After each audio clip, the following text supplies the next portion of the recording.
dream again. And it's finally gonna come true, today! Sorry about this, calendar, because today's the grand opening ceremony for the Krusty Krab 2, where Mr. Krabs will announce the new... Hey everyone, welcome back to the channel. Today I'm going to share with you my personal experience and tips on how I climbed my Hardstuck Gold 3 account to Diamond 4 in just over 1 month by playing nearly 100 games of Aurelion Sol. So if you're struggling to climb the ladder or want to learn more about this awesome champion, stay tuned.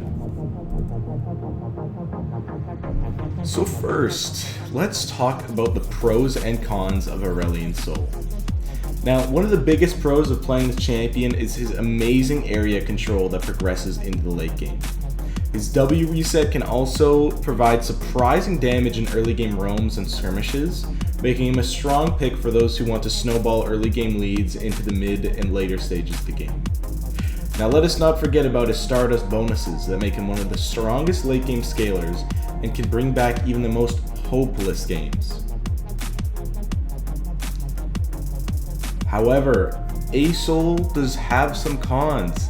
He can be extremely vulnerable to aggressive mid laners like Fizz, Irelia, Zed, Katarina, and Yone. Their punishing playstyle and great tower dive setups with junglers can easily counter Aurelion Sol. Additionally, his ultimate is extremely reactable in laning phase, and he's countered by mobility and CC, such as Twisted Fate Gold card, Irelia stun, Yone knockups, etc. Finally, he can go out of mana quite easily in the early game if you're not paying close attention and managing your spells well. So, to mitigate these cons, here are some tips to help you play Aurelion Sol effectively. First, use your Q to check brushes. Q will give vision in brushes, and Comet or First Strike will proc.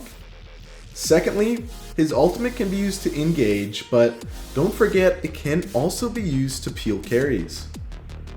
Thirdly, using ultimate out of vision and hovering on the side of fights has shown me the greatest success with this champion. Be as unpredictable as you can be. Fourthly, don't go ham with your W resets, as overextending is the enemy. Getting overconfident on Asol can quickly change a winning team fight and winning picks into a complete wipe for your team. Fifth, try to use Aurelion Sol's fight through terrain leaning towards a safe side, so that if you get hit with crowd control abilities such as Twisted Fate Gold card, you pop out in a safe position.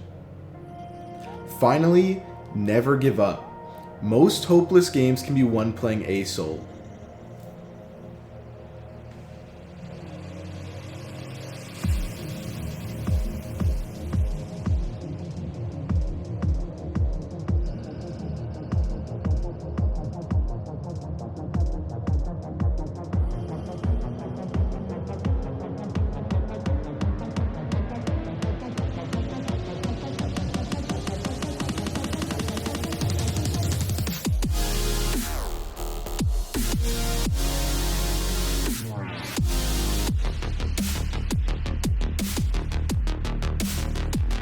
But am I telling you not to win a test?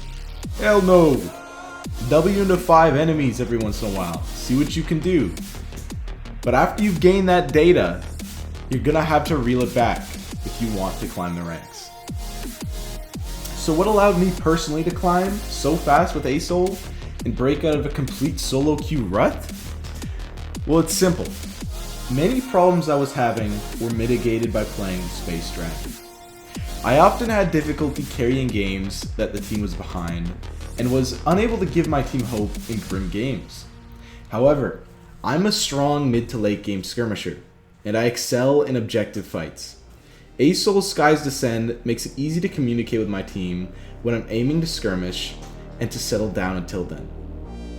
Now, I can admit I'm not an amazing mechanical player. Instead, I utilize objective trading and 2v2 skirmishes to close out games instead of out-microing my opponents.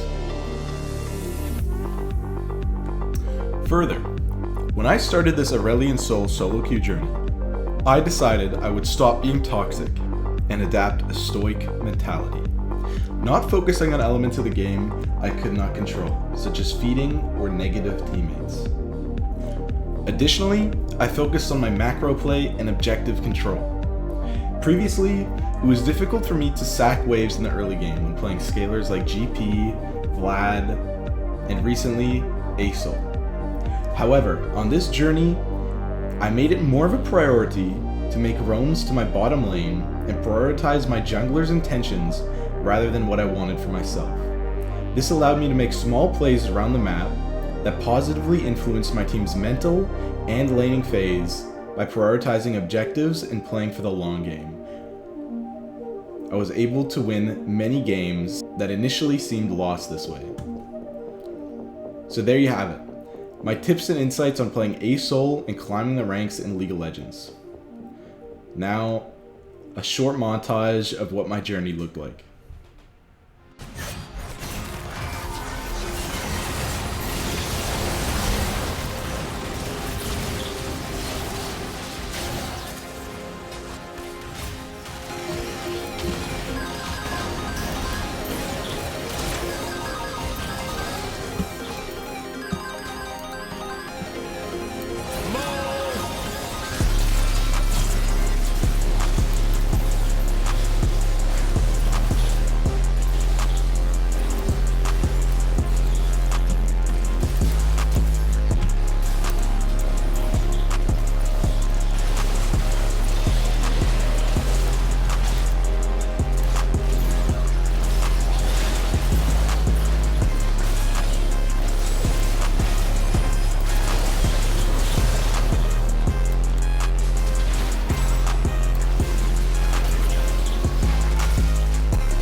Legalize nuclear bombs.